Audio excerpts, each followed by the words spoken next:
5,000 people because, and population of Boston's gone down by, like, just we're social people. Yeah. Right. And so that piece is so critical. And then in particular, people who, so my case is considered a mild case because I was able, all the stuff I told you, I was at home. Yeah. I didn't have to go to the hospital. I was outpatient in the hospital just simply for the test. So I wasn't hooked up to a ventilator, all of this stuff. The piece that I want people to understand very quickly is that when they're talking about stay home so we can lower the curve, what they're looking at is data on an XY graph. So in the state of Massachusetts, the worst case scenario, we have about 10,000 beds. They're talking about 172,000 people being COVID-19 positive in hospitals. So understand what that means to the healthcare system. Both you and I, Ryan, run companies. We work hard and all that, but we have capacity issues, right? We can only do so much. But we both only have 24 hours in a day. Yep. We have other responsibilities and the like.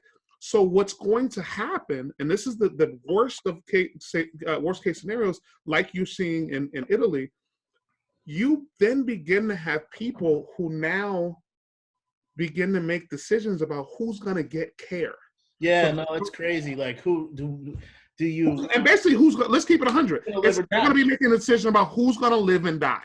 That's what's going to. So do we keep the ventilator for this older person because they need it, and this younger person might be able to fight it out, or does the older person already live their life at 79 and we need the ventilator for this younger person? And I know I've heard a doctor bring that up 3 weeks ago, and now I know all the deans at the medical schools are having discussions legally about what they do when they're deciding who lives or dies with these limited resources, which is insane. Yeah. Yeah, I mean, let's get into it a little bit about flattening the curve. I mean, I'm a big stay-at-home guy. I had to sadly tell my mother, who's coming from Maine, where there was no cases at all. She was supposed to come up a week ago tomorrow, so she was going to come up Saturday, help take care of Esme. We told her to stay home because we didn't need her, right? At that point, before this, I was going back to work. My wife was going back to work. So there was going to be times when she was just going to watch Esme. Both of us are working from home. We don't need my mother, right? And so my younger brother, who's really strict on this, he said, you don't need her. And so as much as you want mom to be there while you and Maureen are working from home and she can take care of Esme, you don't need her. Everybody should act like not only do they have it, but everybody else has it, right? Yeah. And so I'm huge in the flattening the curve. But I do have, and I start coming off of it though, but I do have issues with what's deemed essential and what's not. And what might be essential to one person might not be to another person. Yeah. And I have a big problem with the hodgepodge way in which basically states and local rights are getting in the way of what should be done at a national level. Yeah. I saw a graphic that basically said, or as a meme that said, letting one state shut down and another state not shut down is like everybody's in the pool together and there's a peeing section in the pool, right? That's a good one, right? Like, so, if you're next to the state of Georgia and you shut down and you're on the border, but that state of Georgia is letting people go to church, or actually Florida's letting people go to church, that's basically like somebody standing next to you in the pool peeing and being like, I'm in the peeing section. And then locally it's different too, right? And so yeah. The mayor of Springfield, who I will always give a hard time if he deserves it, and I'm not shy to, he took down the basketball hoops. And at first I was like, that seems like a lot. But no, it's not a lot. Like, once somebody told me, like, why have the basketball hoops? People shouldn't be playing hoops.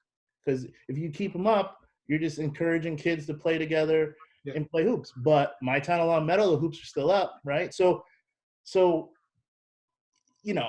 I have issues on what's essential, what's not essential. right now I'm in a little debate. I'm not a gun guy by any means. Mm-hmm. I'm in a little debate with some people about gun shops. Should they be essential or not? Like if I right now want to arm myself just in case, the small percent chance that this keeps getting worse and worse and worse, and now I have to defend my family, should a gun shop be essential? Yep. Is that more essential than me being able to go to a steakhouse? You know, like get carry out from a steakhouse. Yeah. That's not necessarily essential to pay $35 for a steak. Yeah. And so it's tough. And so, as a former elected official, as somebody who ran to be the chief executive of a pretty large city of Boston, and not to critique any of your former colleagues or Marty, but what do you think should be being done, either at national, state, local level, that's not being done, or any advice out there for folks who are leaders right now? Yeah. So let's just keep it 100. You know, the feds should have taken this much earlier, because you know you see there was a large shipment that went to China in February, of like 17 tons of supplies. Much of those supplies could have been used here. Obviously, they had the flare up that was happening there. But so one, from the federal government level, had this been taken serious in January, and we have surveillance relationships all across the world, we would be in a very different place, and we'll be able to deal with, and I know a lot of people don't want to go there right now simply because we're just in the midst of it. But let's keep it 100 that an ounce of prevention, is worth a pound of cure when it comes to that space. I also believe that from a state's level, many states should have done their shelter in place much earlier. I was looking at. Well, let's talk about that. So, and then if you don't know, that's fine. But shelter in place. So for me, shelter in place means you stay in your house. Yeah. You can't go to a grocery store. You can't go get essential stuff.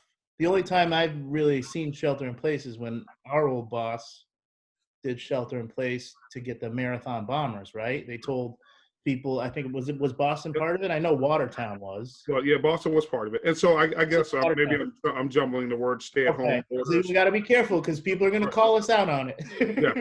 So the stay-at-home order, and then with the essential services, right? Because the other component is there are issues around people receiving their medicine. These issues around food, and there are individuals who are unbanked, right? So it's not like you and I just go on we'll do Amazon Prime, have Whole Foods, or unbanked, don't have Wi-Fi. Yeah. Yeah, right. So those are the disparities. So these issues are absolutely critical.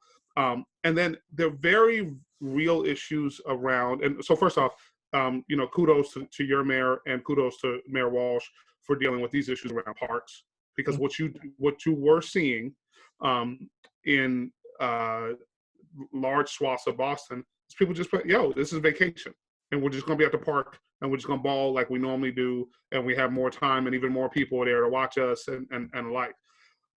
One of the other pieces that we also have to be cognizant of is that we need to take care of our first responders, and it's a critical piece relative to this. So a couple pieces. One, please don't call 911 if you don't have to call 911, because understand every single EMS worker is exposed to corona every single shift.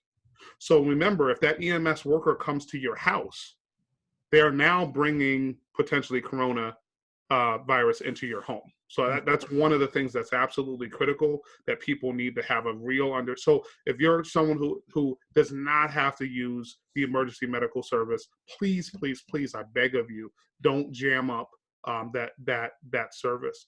We also need to have designated first responder only testing. I have a friend who's a police officer. He went to his doctor 3 times. Yep. They didn't test him till his 3rd time, and he had been going to work. Yeah, I mean, the test, go back to the federal level. I think that's the biggest ball that's been dropped, if you ask me. The prevention stuff, yes, and then like sending stuff to China. I could argue against that. Like, yeah, we were trying to stop it there before it got here, and we were being a global neighbor. But, I work with the Springfield Police Union from time to time, and they have it. There's a guy with it, and it's around, and they told that guy he was going to get the test back in 4 hours, and it turned a day, and then it turned to 3 days, and it turned to a week. Now he's got it. And so we have troopers now that are filling this void where Springfield police officers work, because a lot of them have to stay out and self-isolate because they were around that one cop. And they were talking about the National Guard too. And so, if we had more tests, absolutely, those tests should be prioritized for first responders. And so the speed that you're talking about is also another component, because we understand those people go out. How long does it take to create a police officer in terms of training? How long does it take to create? And this is the same thing with doctors and nurses. It takes a long time. We don't have 4 years for medical school and then another 3 years training for these folks. So making sure that we're providing for and caring for those people who care for us is a critical component in this mix. And I guess one of the other areas that I think is absolutely critical is with this recent stimulus package of $2 trillion, what we need to let our small businesses know, and I know you have multiple clients, Ryan, this is first come, first serve. Yeah. Right? And there are large companies who have multiple LLCs that probably made bots to fill this damn thing out.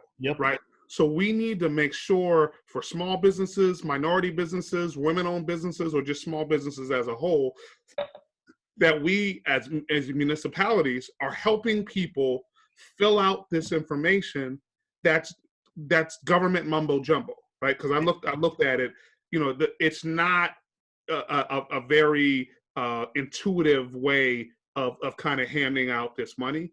There's a couple of $1 trillion that's floating out there, but it's critical that businesses who really need it, because understand there are way more people employed by small businesses in the United States than large companies. That's just real. And so, and in particular in Massachusetts, we have so many small businesses that are out there, and we want them to be able to open their doors again. And so that's a critical component. And so I really want to see municipalities stepping up to ensure that these small businesses have the help that they need. Because, by the way, most of them laid off a lot of the people who would have been helping them fill this out. Yeah, no, and another shout out, and I'm doing it this is twice, so he might actually, if he hears this, be like, wow. But another shout out to Mayor Dominic Sarno on today. They did some awards to they call it Prime the Pump, to local restaurants. And there was a long list of local restaurants getting thousands of dollars.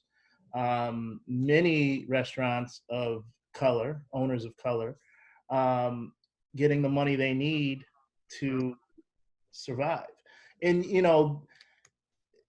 I work with a lot of restaurant and bar owners on different things. And so, we're trying to help them out.